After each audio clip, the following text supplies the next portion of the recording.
Hello there, my name's Tracy Elsom and I'm an independent Stampin' Up! Demonstrator based in Canada, and welcome to my YouTube channel. I have been creating boxes over the past couple of weeks and showing you how to make them, and today is another one in that series. The first box that I made was a simple tray box and very easy to make. This one has a lid that fits beautifully, doesn't fall out.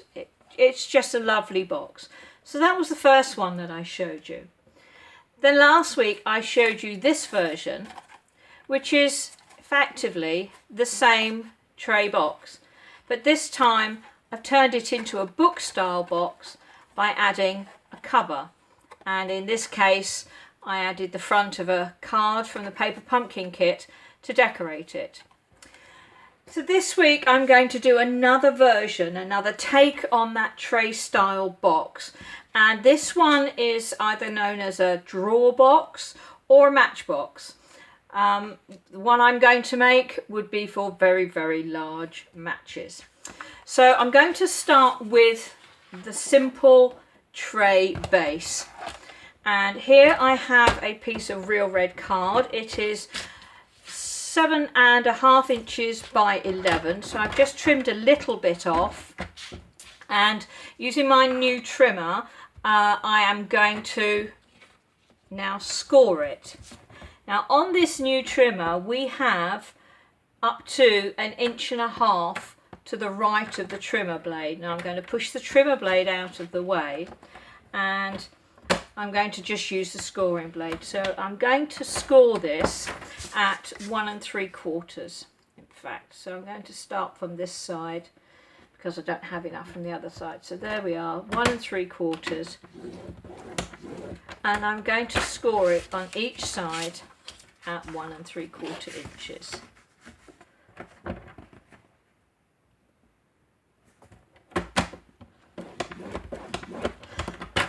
Love my new Stampin' trimmer. It's gorgeous, really fun to use, and great because I have my trimmer and scoring in one place.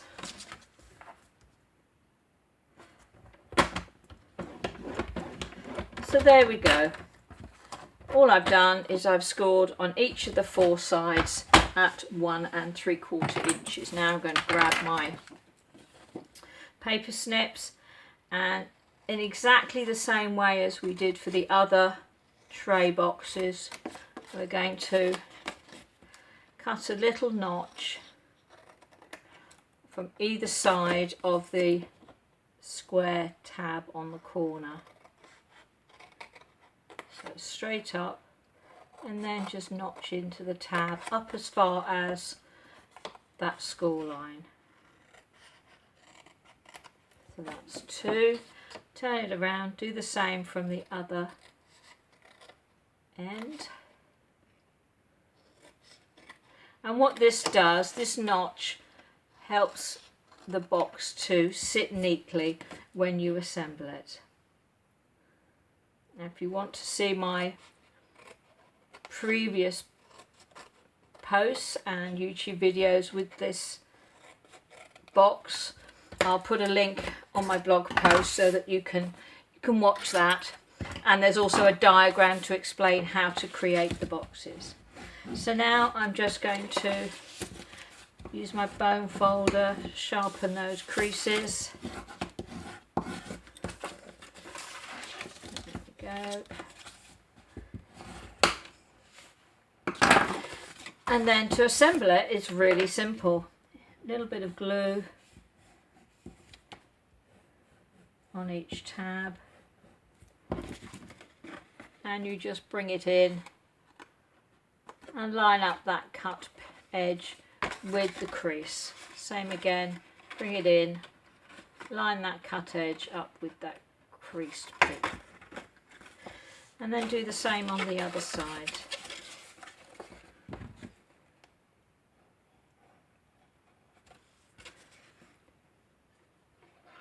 I use multi-purpose liquid glue because I find it really easy to use. It also gives me the opportunity to just slide these pieces into place so I can get them exactly where I want. So there's my tray box, and that really is all there is to it.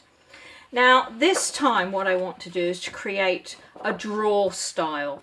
So I have some paper here. This is from the Let It Snow Specialty Designer Series paper pack, and there's two ways I could do it. I could try and wrap it this way and have this piece as the bit that comes out, but it wouldn't fit. I'd need a huge piece of paper. But if I was to do it this way, I could wrap it.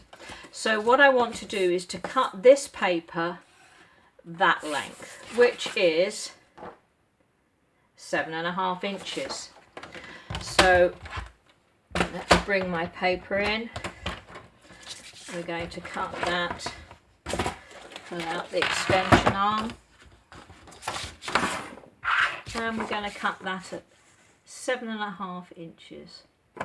So now this piece of paper is 7.5 inches by 12.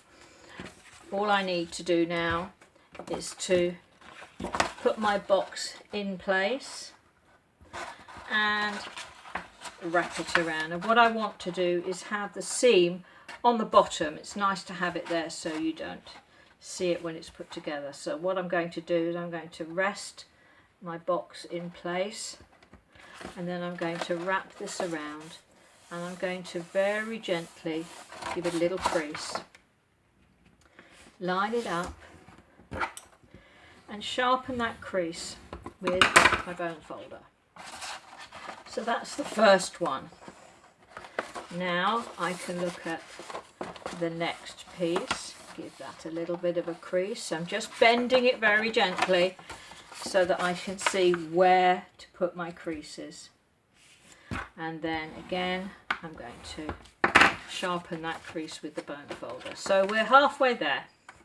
Now do the other side. Bring that up. I can see where the crease is supposed to be. And you can see each time I'm doing it, I'm lining up this edge with the other edge there, just to make sure that it's square. And then one last one at the top of the, and I'm just bending it over the edge of the box. Now the box is square, so it doesn't matter whether I do it over the top piece or the bottom piece. Either way,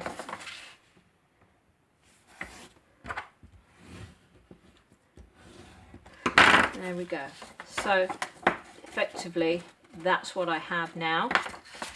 So I'm going to take that, put a piece of tear and tape on it, if I can find the end of it. There we go. A new roll. Put some tear and tape just along that edge.